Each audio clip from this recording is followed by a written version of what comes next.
Bienvenue au module 7 consacré au développement du pipeline. Le développement du pipeline est l'un des aspects les plus passionnants du domaine des investissements. Il s'agit de trouver des entreprises dans lesquelles vous êtes non seulement impatient d'investir de l'argent, mais également impatient d'investir votre temps, votre capital temps.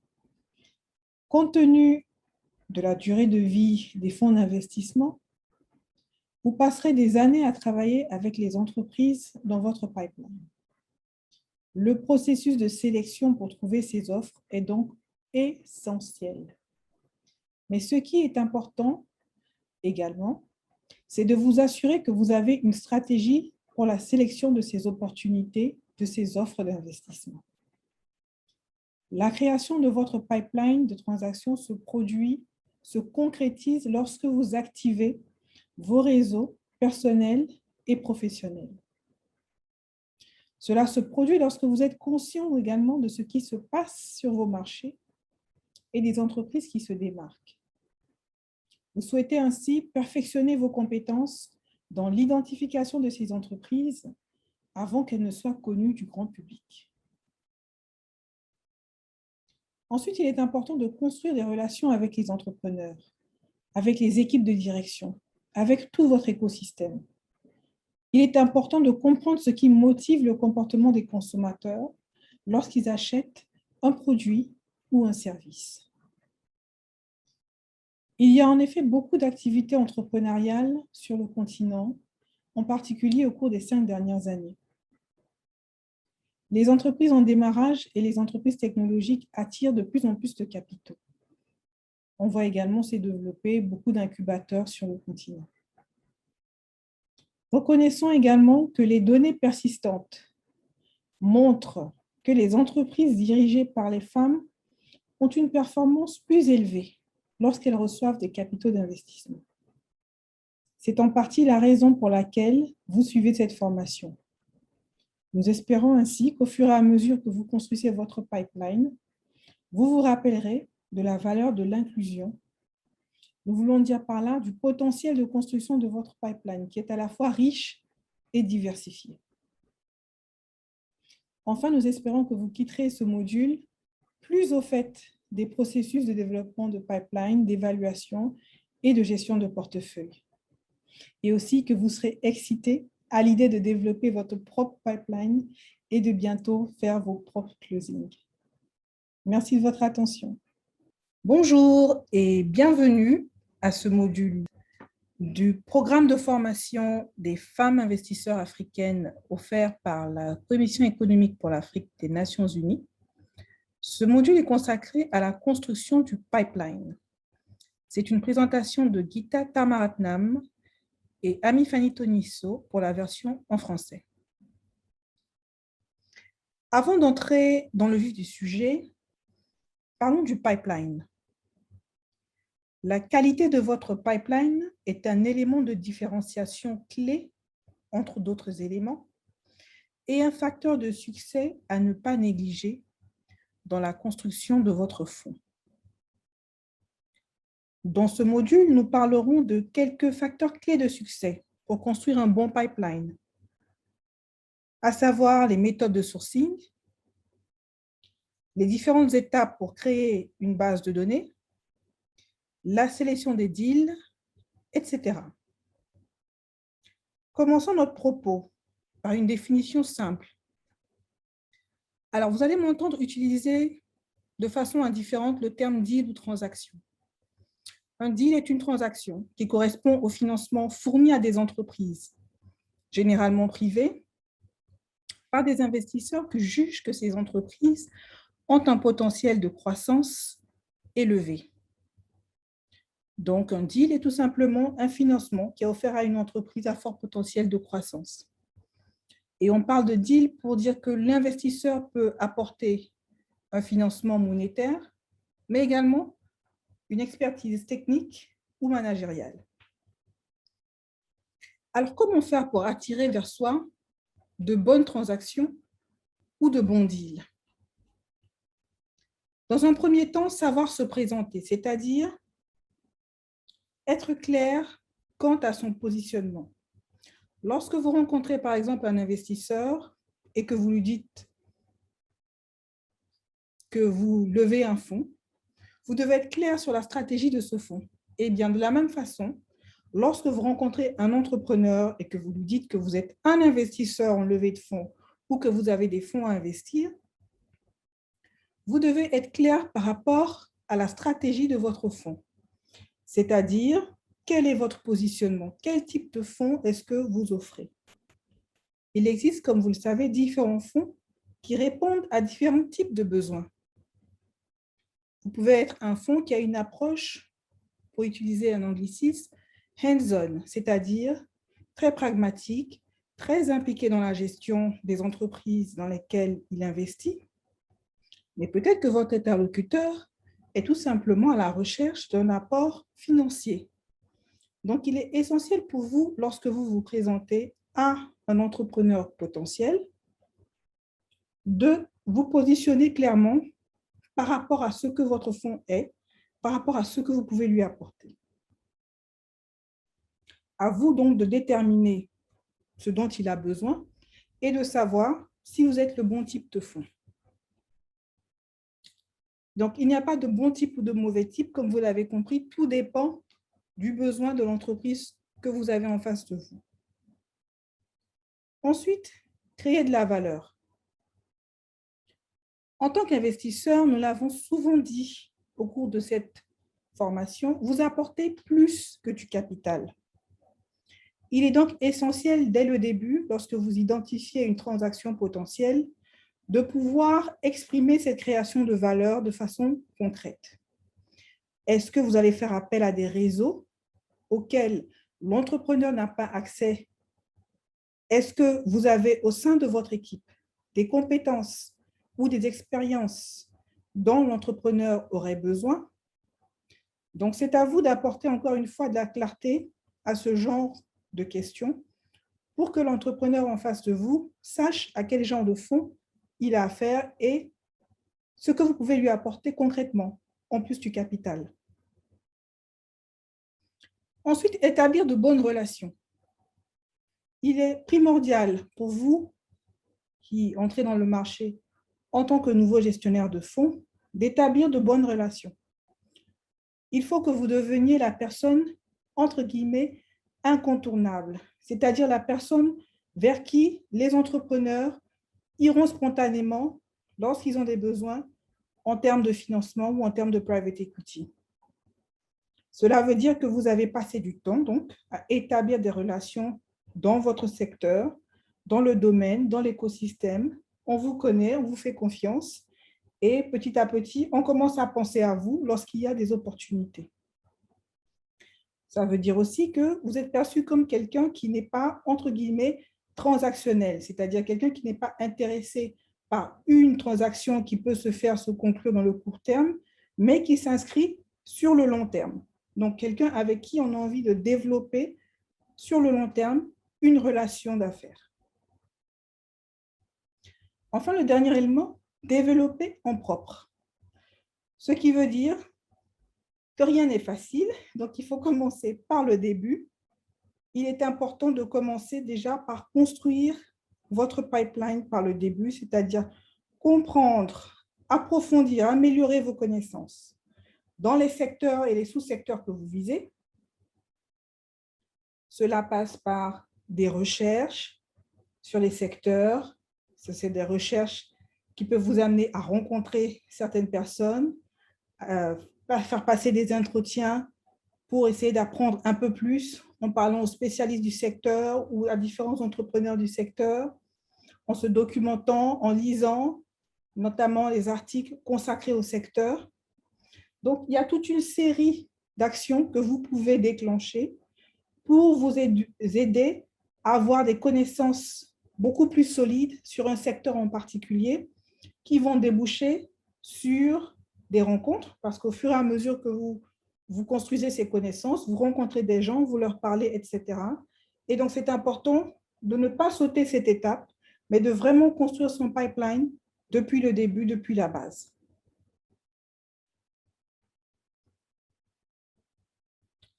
Parlons à présent des méthodes pour sourcer des deals. Alors, comme pour tout ce que nous avons vu avant, il est important d'être bien organisé, d'avoir un objectif clair et de rester cohérent par rapport à sa stratégie d'investissement.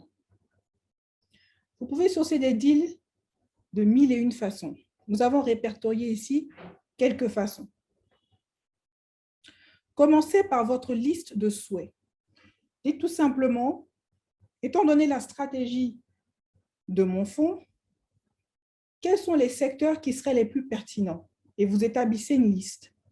Et vous voyez si ces secteurs sont bien alignés avec la stratégie de votre fonds. Est-ce qu'il y a des régions en particulier qui sont plus propices au genre de deal que vous aimeriez faire? Quels sont les thèmes que vous aimeriez aborder dans ces deals? Est-ce qu'il s'agit d'entreprises familiales en difficulté, d'entreprises dans un secteur ou une région donnée, etc. Ensuite, le réseau. Le réseau, ce n'est pas uniquement les gens que vous connaissez, mais c'est tous ceux que vous rencontrez. Les fournisseurs de services, les organisations professionnelles, les groupes WhatsApp dans lesquels vous êtes, les réseaux sociaux, etc. Donc, ce sont plusieurs avenues qu'on va appeler réseaux de façon générique, mais qui peuvent vous permettre, si vous êtes attentif, d'identifier des opportunités de deal. Vos relations, vos investisseurs sont une bonne source, par exemple. Ils rencontrent beaucoup de gens et ont peut-être déjà entendu parler de certaines opportunités. D'autres investisseurs qui ne sont pas forcément dans votre fonds ou co-investisseurs sont également une bonne source. Les réseaux de angels sont également une source à ne pas négliger. Ensuite, les incubateurs, les accélérateurs. Alors ça constitue une source particulièrement intéressante. Pourquoi? Parce que vous avez plusieurs entreprises qui, en général, sont sélectionnées sur la base de critères. Donc, il y a quand même un niveau de qualité qui est attendu des entreprises qui intègrent un incubateur ou un accélérateur. Vous avez ce qu'on appelle, en guillemets, des diamants bruts, c'est-à-dire des entreprises qui ne sont pas encore prêtes pour un investissement, mais qui ont du potentiel, qu'il faut polir comme un diamant qu'on vient de trouver. Et quand vous êtes investisseur et que vous arrivez à identifier un diamant brut dès le début, à établir une bonne relation, à les aider à se développer, vous avez encore plus de chances de pouvoir conclure un deal avec ce genre d'entreprise. Le réseau des universités et autres établissements d'éducation est un bon réseau également parce qu'il vous permet d'être en contact, comme c'est le cas dans les incubateurs, avec des jeunes pousses, des entreprises qui ont un bon potentiel ou des entrepreneurs que vous avez repérés comme étant un fort potentiel. Et cela vous permet de préparer également les investissements futurs. Investir en groupe vous permet également non seulement de diversifier votre risque, donc investir aux côtés d'autres investisseurs, mais vous permet également d'avoir accès au réseau, à la sagesse, entre guillemets, d'autres investisseurs peut-être plus expérimentés que vous. Terminons ces différentes méthodes par quelques conseils, quelques bonnes pratiques. Alors, ce qu'on appelle le business development en anglais ou le développement d'affaires ou d'opportunités en français n'est pas quelque chose qu'on apprend à faire du jour au lendemain. Ça se construit, ça se travaille. Donc, prenez votre temps, tissez votre toile en ayant des relations dans différents domaines comme on l'a vu avant, les organisations professionnelles, les réseaux d'entreprises, les incubateurs, etc.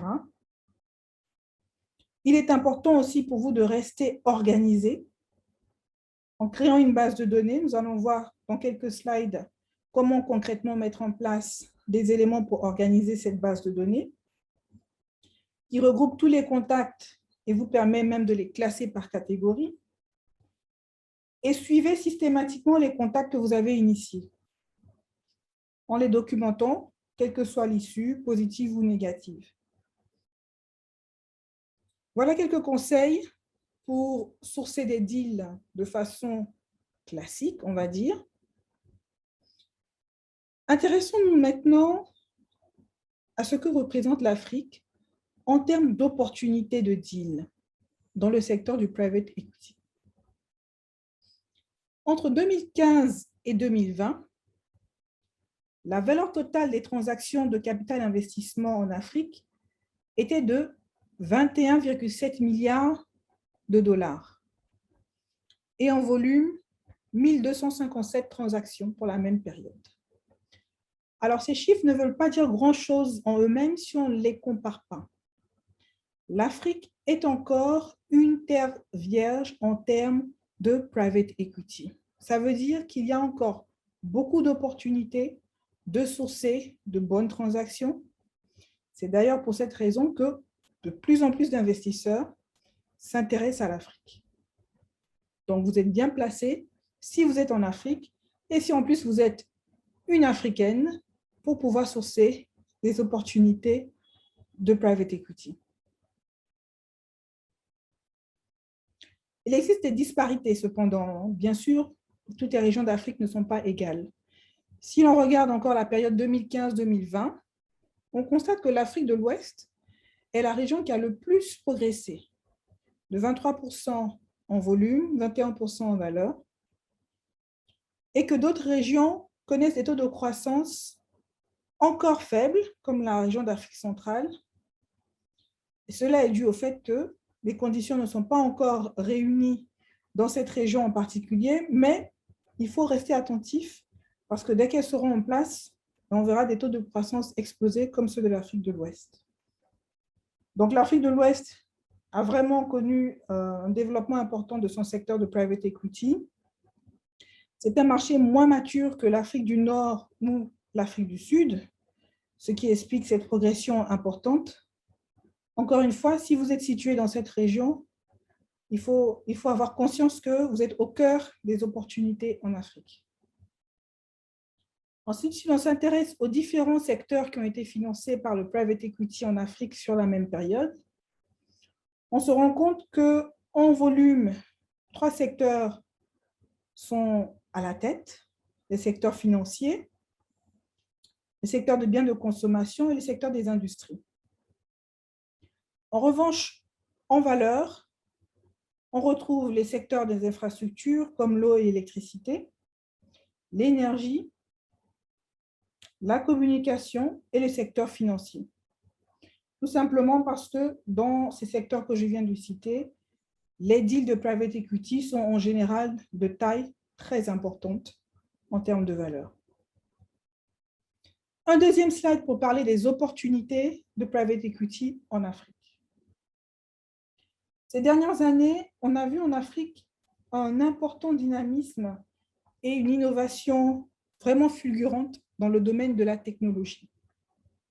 Ce n'est pas un hasard, car ce développement phénoménal a été accompagné par la création de nombreux hubs technologiques sur tout le continent. Alors, qu'est-ce qu'un hub technologique? C'est tout simplement une ville qui met en place un écosystème pour pouvoir soutenir les entreprises qui s'inscrivent dans le domaine de la technologie. Donc, ça peut être grâce à la mise en place d'incubateurs, de data centers, de réseaux technologiques, etc. Et lorsqu'on regarde l'Afrique, 3 pays se détachent, c'est-à-dire qu'ils ont plus de 50 hubs sur leur territoire. On a l'Égypte, le Nigeria et l'Afrique du Sud. D'autres pays rejoindront très certainement dans quelques années ce peloton de tête, je pense notamment au Kenya. Alors ceci, c'est pour dire qu'il y a vraiment, on a pris l'exemple de la technologie pour illustrer le point, mais il y a vraiment des opportunités d'affaires en Afrique. Donc en tant que gestionnaire de fonds, il est important pour vous de rester alerte, de rester informé sur toutes ces tendances et surtout de créer des liens dans tous ces différents secteurs pour pouvoir, in fine, profiter de l'opportunité d'investir lorsqu'elle se présente.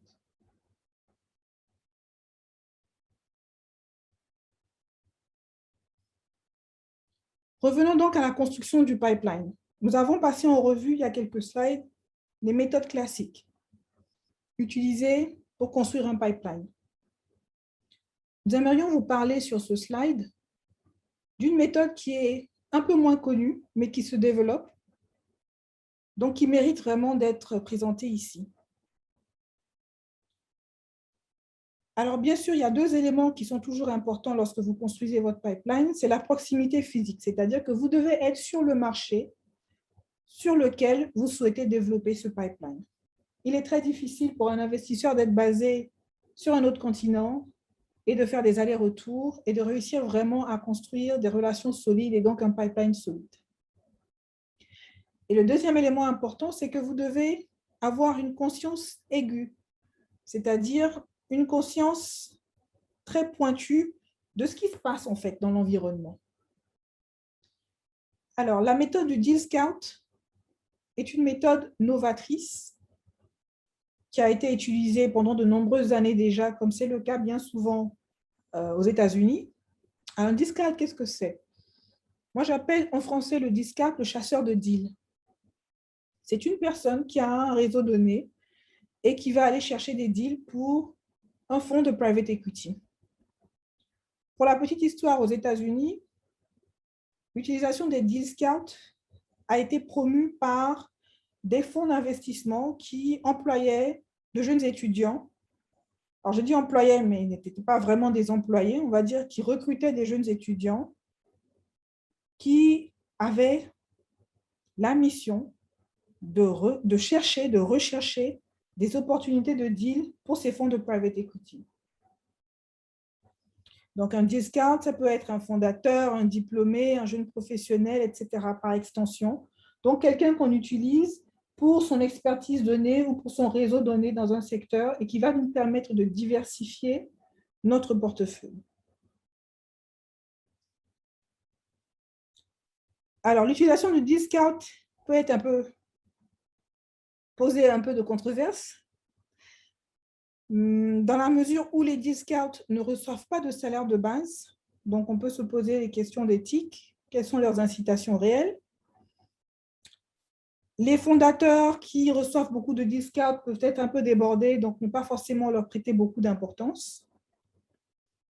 Mais l'utilisation des deal scouts a été positive, a eu des répercussions positives pour certains fonds aux États-Unis. Donc, comme je le dis, c'est encore rare d'avoir recours aux deal scouts dans nos régions, mais c'est important de présenter cette méthode novatrice pour la construction et la diversification de son pipeline. Le deuxième élément, vous le connaissez bien, nous l'avons répété plusieurs fois, c'est le réseau, les relations. Donc, c'est le premier endroit dans lequel vous devez regarder lorsque vous construisez votre pipeline. Faites le tour de vos relations, de votre famille, de vos amis, de vos collègues, les collègues actuels, les collègues anciens. Et bien sûr, toujours être présent dans la communauté dans laquelle vous êtes, qu'on vous connaisse et que vous ayez pris le temps vraiment de connaître les différents acteurs de cet écosystème. Parlons à présent de la création d'un pipeline de deal. Comme pour beaucoup d'éléments que nous avons déjà vus, il est important de mettre en place dès le début un processus bien établi pour évaluer les investissements potentiels de manière approfondie et efficace. Si vous avez en place un processus bien établi, vous gagnerez du temps parce que cela vous permettra de détecter rapidement les deals à éliminer parce qu'ils sont impropres, entre guillemets, ou de faible priorité ou même de faible probabilité. Sur ce slide, nous allons parler de 3 étapes basiques, mais qui vont être très efficaces pour vous aider à mettre en place justement ce processus dont nous avons parlé. Commençons par la gestion de la base de données. Nous avons évoqué précédemment votre recherche de potentiels deals va vous amener à rencontrer beaucoup d'entreprises, beaucoup d'entrepreneurs, et il est primordial que vous ayez une méthode pour garder la trace de toutes ces rencontres. C'est ce que nous appelons la base de données. Donc, on vous conseille ici d'aller au-delà de l'utilisation Excel, qui est le premier réflexe qu'on a en général lorsqu'on a une liste à faire.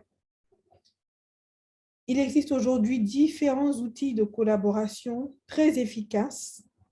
Nous en avons cité quelques-uns ici, Trello, Pipedrive, HubSpot.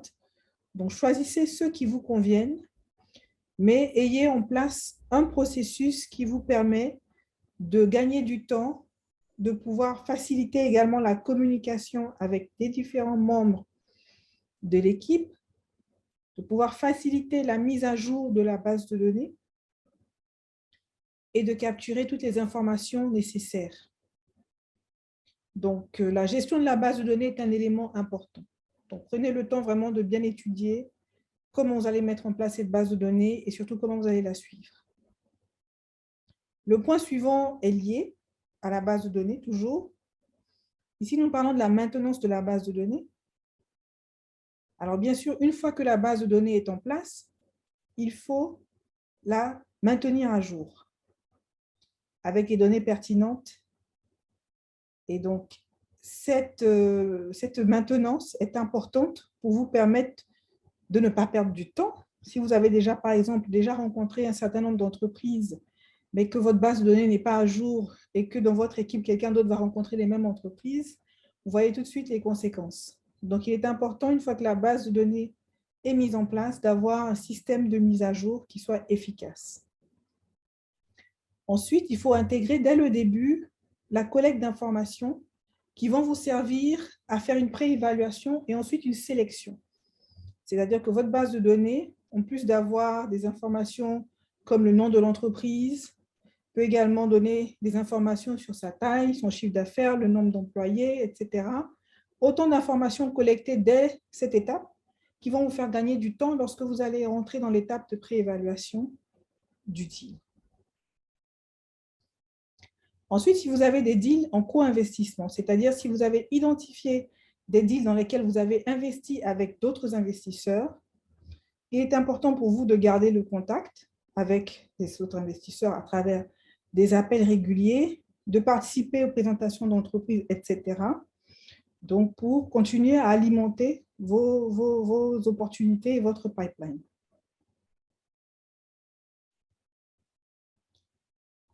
Alors, passons maintenant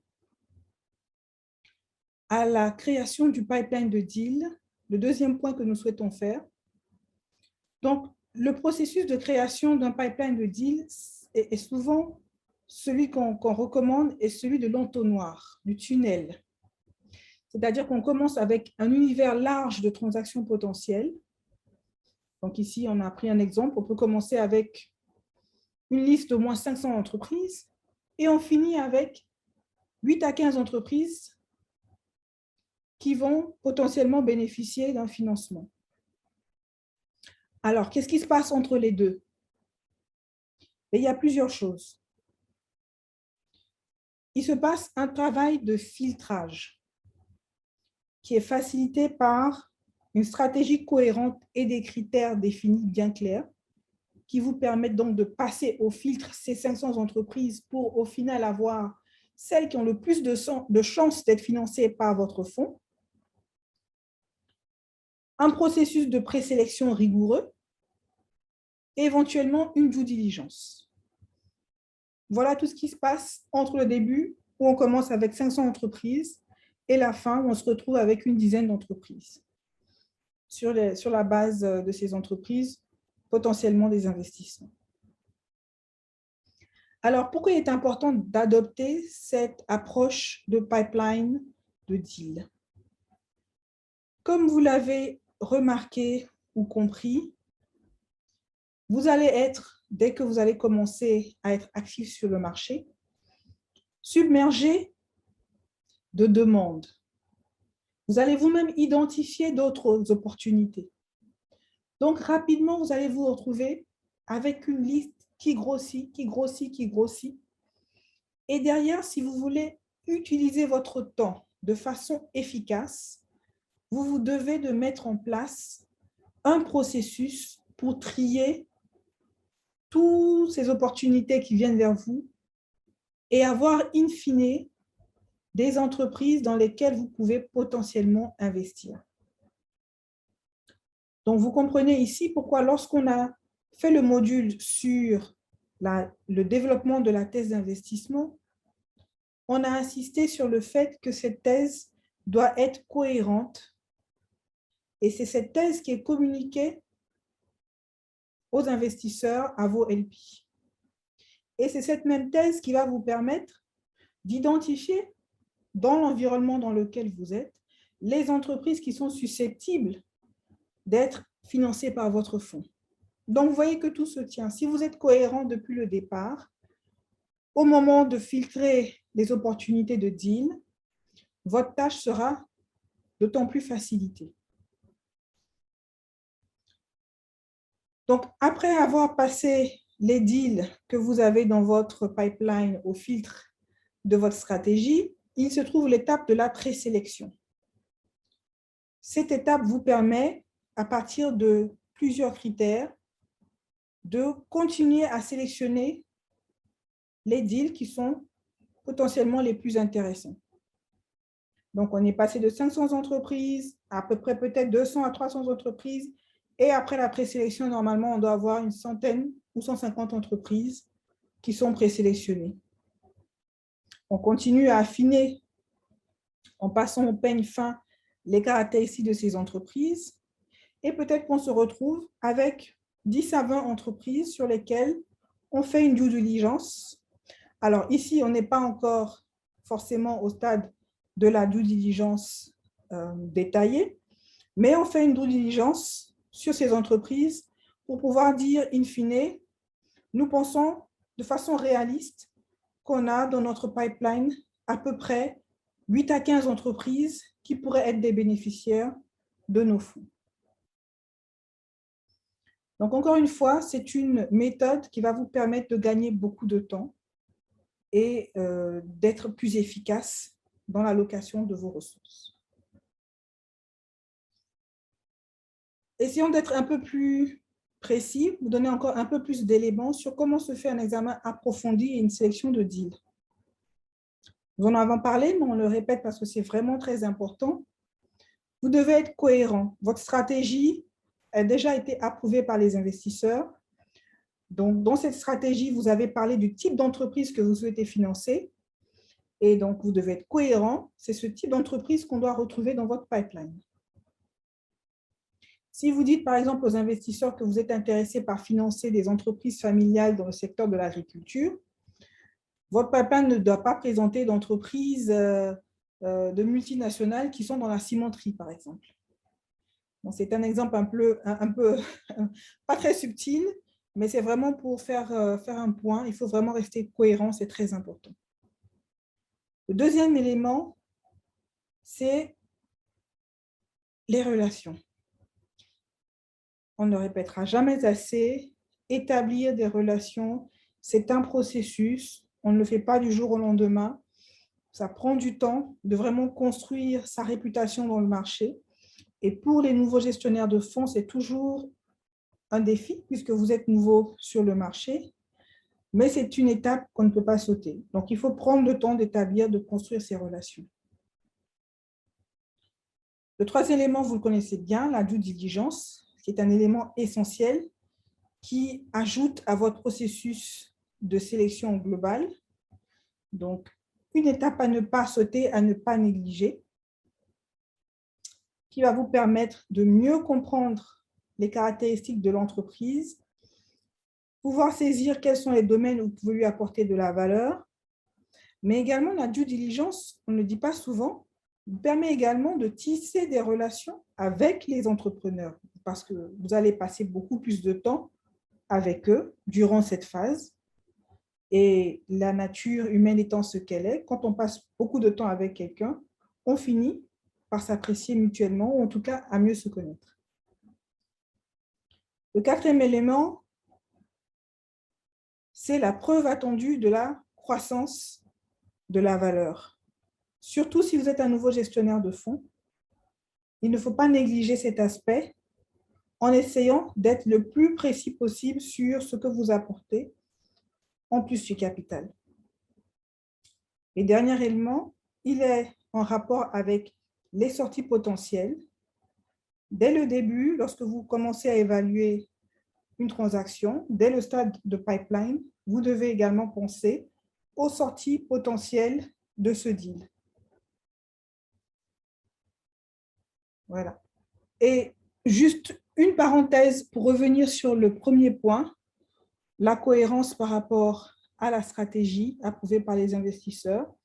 Nous avons cité ici différents éléments, la valorisation, les retours financiers, l'impact, la taille de la transaction, le marché, les secteurs, le genre, le stade des transactions. Donc, tous ces éléments qui sont dans votre stratégie doivent être cohérents avec les caractéristiques des entreprises qu'on retrouve dans votre pipeline.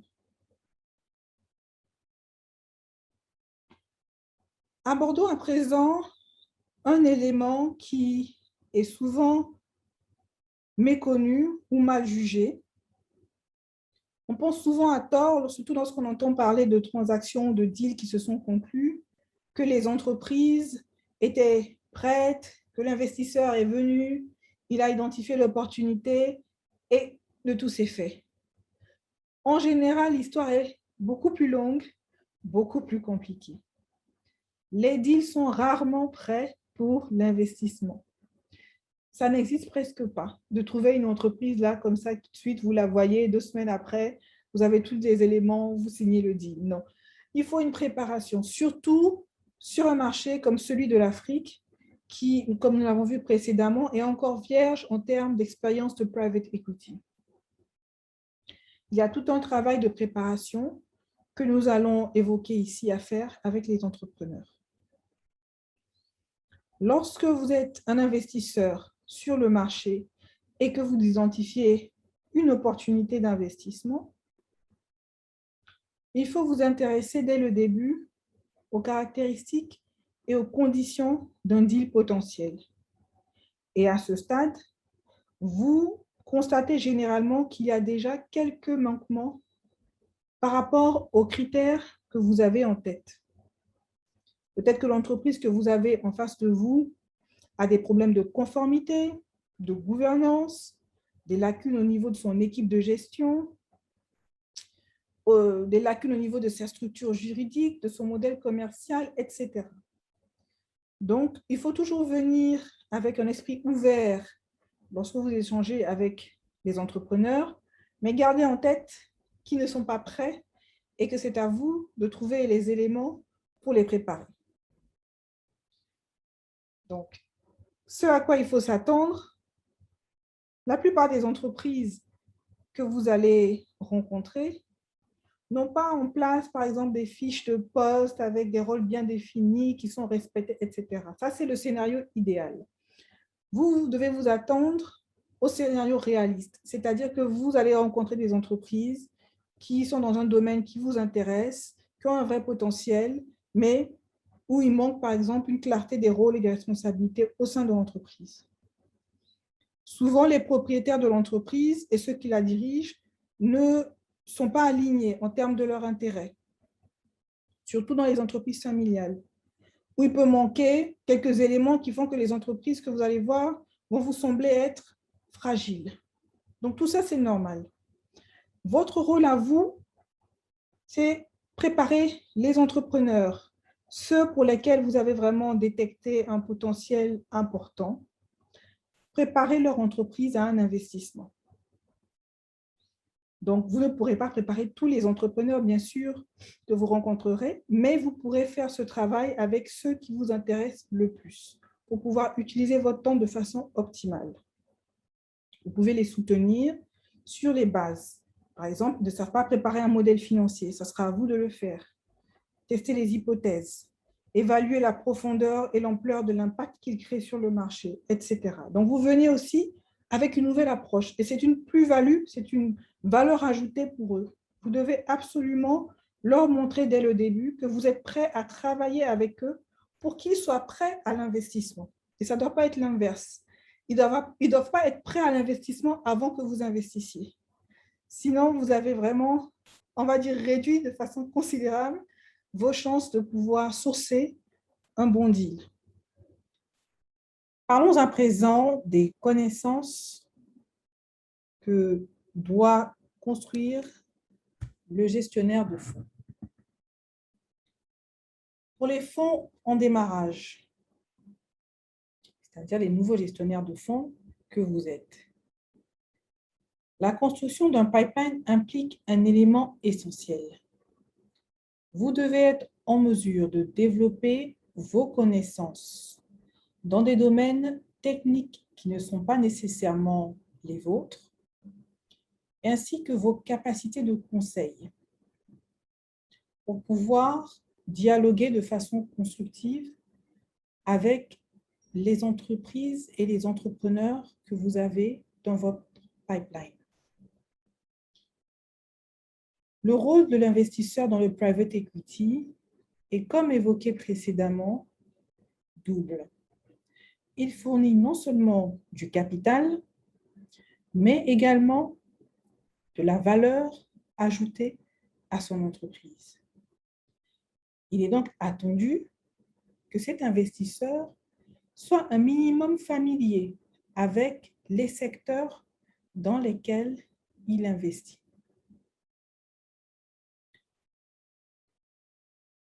Ici, nous avons regroupé en 3 catégories les connaissances que nous estimons indispensables à développer en tant qu'investisseur. Parlons tout d'abord des connaissances en termes de secteur. Par rapport à la stratégie de votre fonds, il y a des secteurs clés que vous avez identifiés. Nous vous recommandons d'approfondir vos connaissances sur ces secteurs pour bien maîtriser les dynamiques en cours. Et lorsque vous regardez un secteur, ou plutôt une entreprise donnée, regardez toute la chaîne de valeur.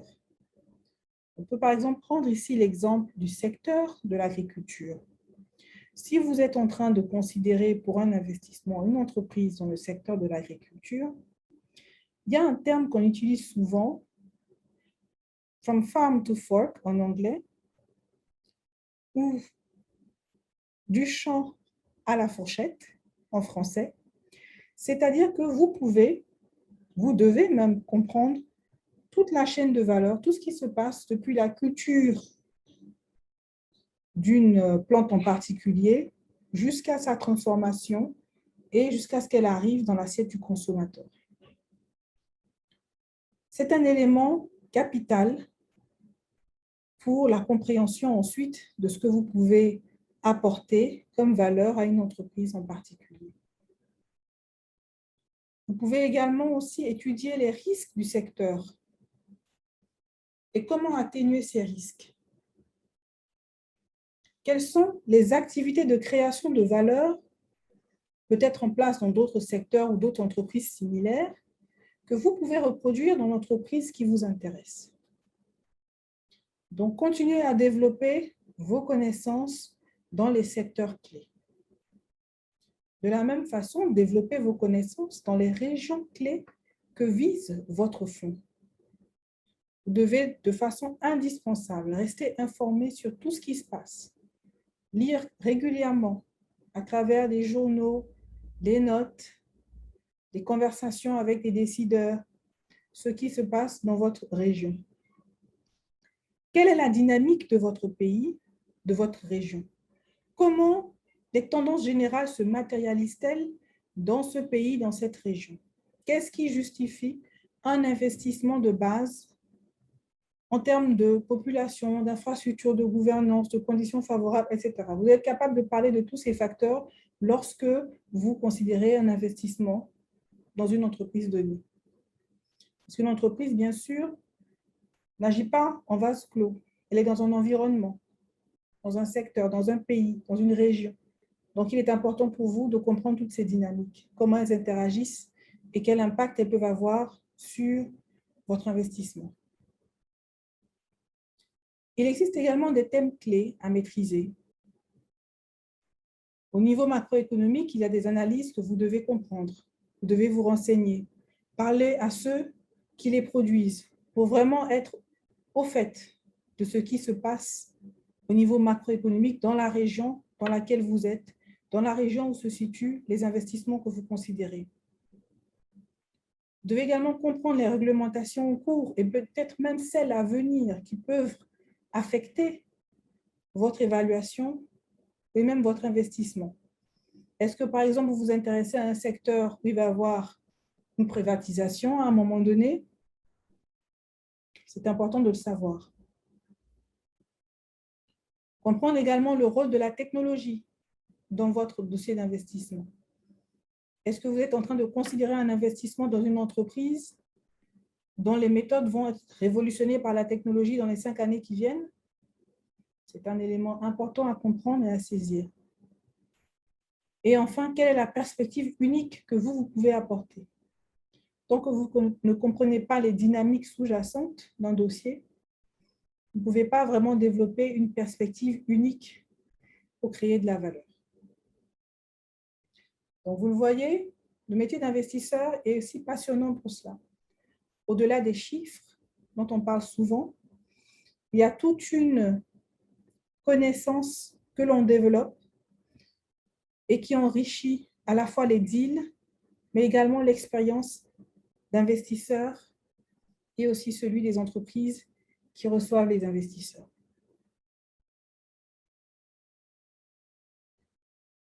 Alors, parlons à présent de la gestion de portefeuille. Donc, on parle de gestion de portefeuille de façon classique lorsqu'on a déjà des transactions. Pourquoi parle-t-on de gestion de portefeuille à ce stade où nous sommes en train de construire le pipeline? Eh bien, parce que nous vous encourageons à utiliser la même attitude lorsque vous construisez votre pipeline. C'est-à-dire qu'une entreprise qui rentre dans votre pipeline, vous pouvez la considérer comme un deal qui rentre dans votre portefeuille d'investissement. Comment construire un portefeuille cible? Construisez un portefeuille cible pour gérer activement vos investissements prévus. Donc, si vous avez déjà visualisé ce à quoi doit ressembler votre portefeuille, vous avez déjà une longueur d'avance.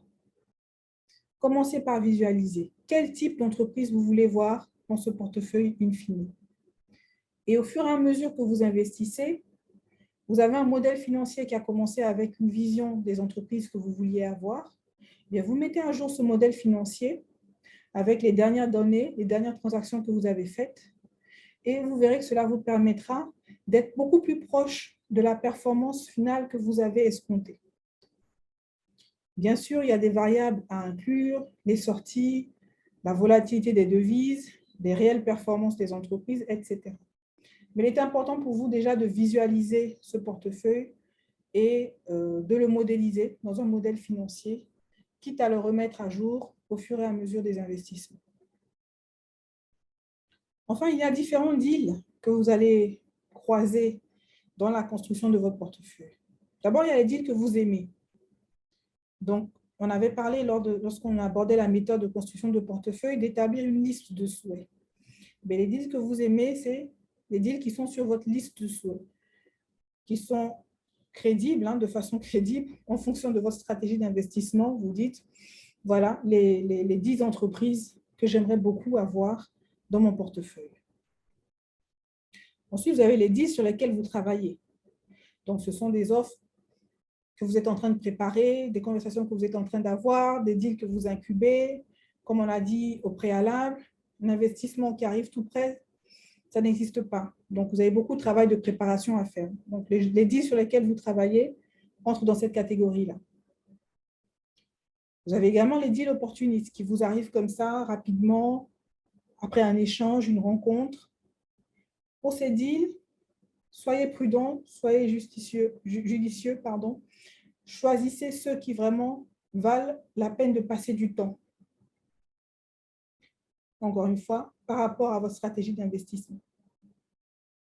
Et enfin, vous avez les deals de réinvestissement.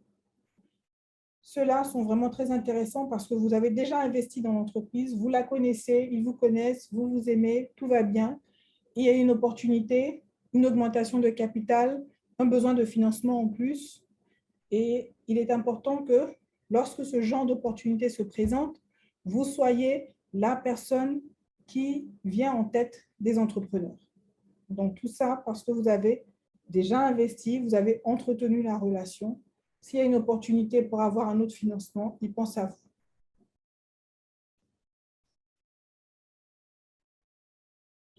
Sur ce slide, nous allons nous attarder sur un élément que nous n'avons pas évoqué avant, mais qui est vraiment crucial à toute transaction, tout dit dans le private equity. C'est l'élément de confidentialité.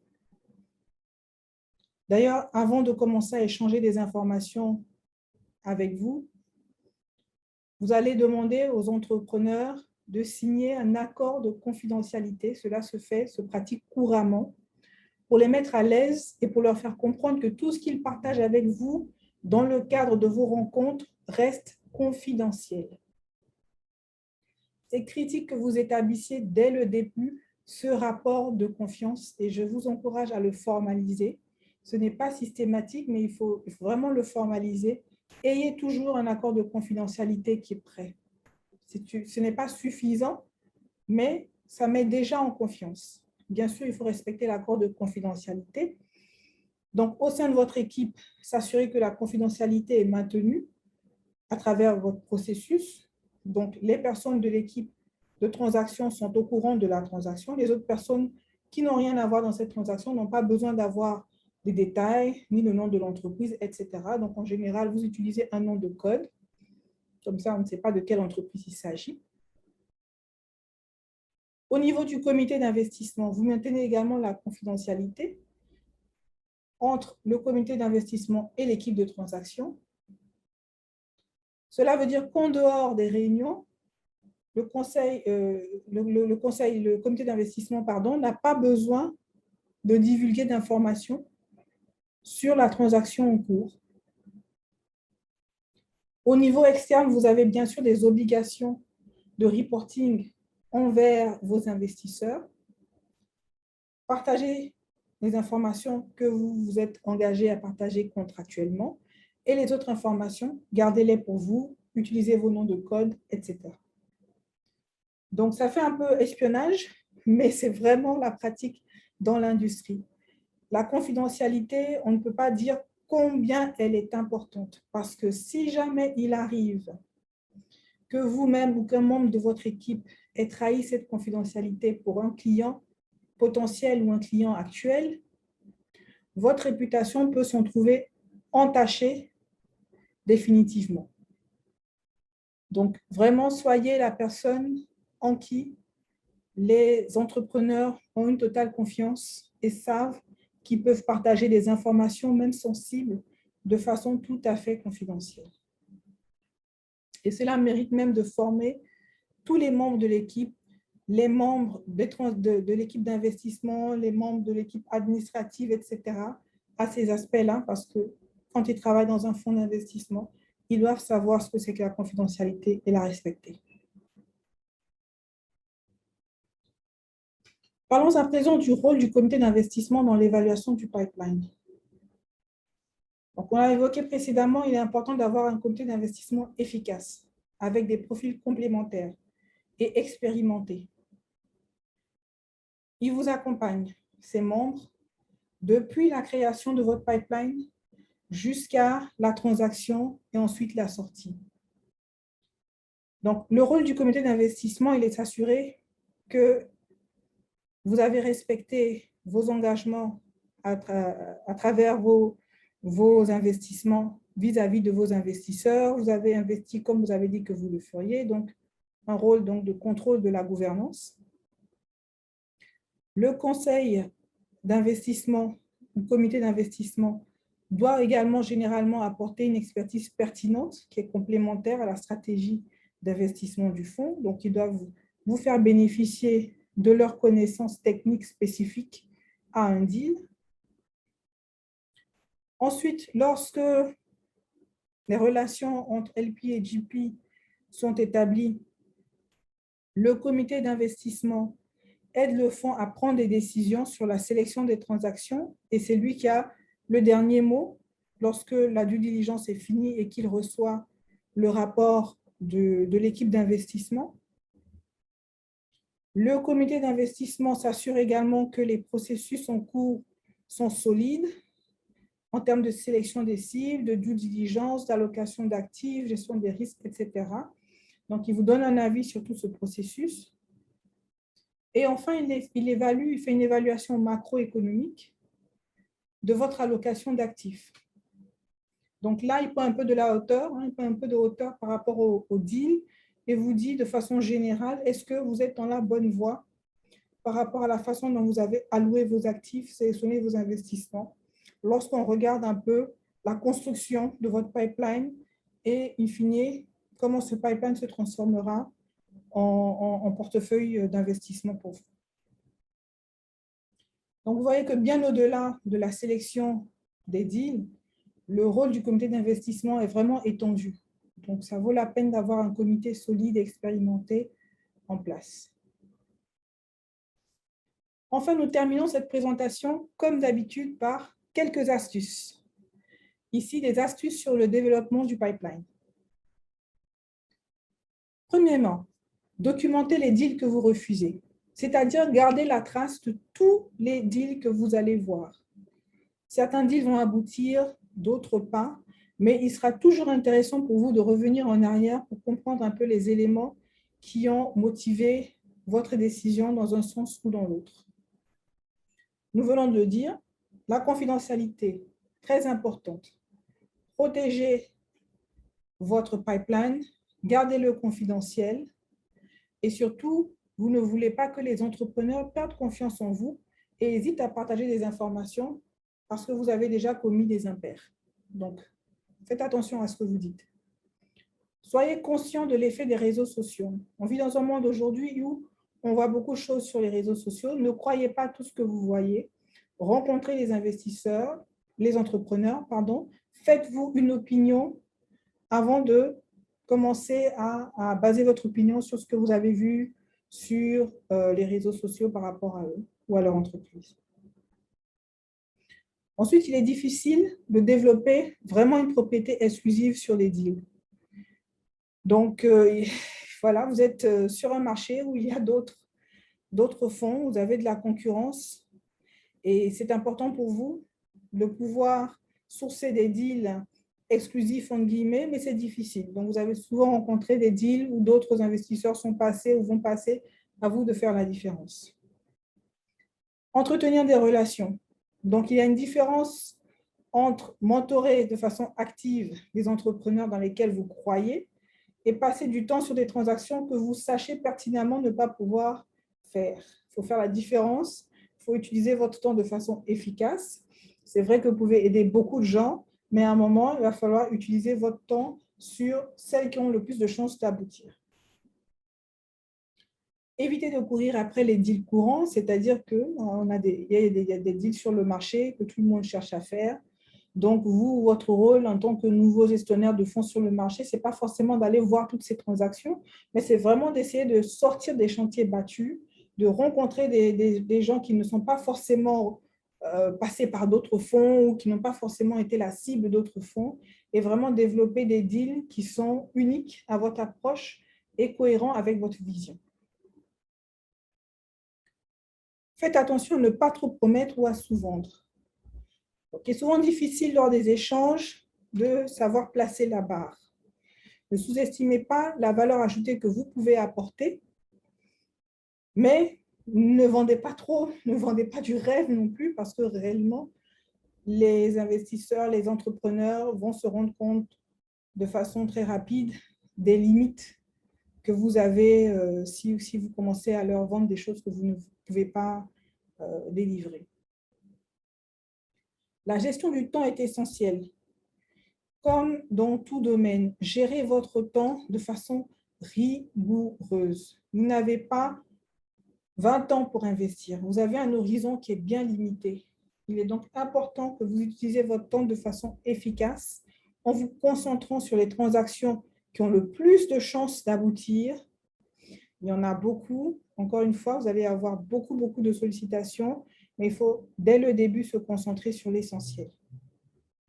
Et dernière astuce, les entrepreneurs se parlent entre eux.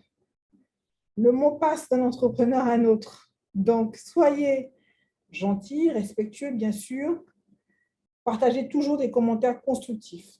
Je pense que ça, c'est vraiment votre rôle également dans l'écosystème entrepreneurial, c'est d'être quelqu'un qui peut aider les autres à progresser à travers ces remarques constructives et échanger également avec d'autres investisseurs.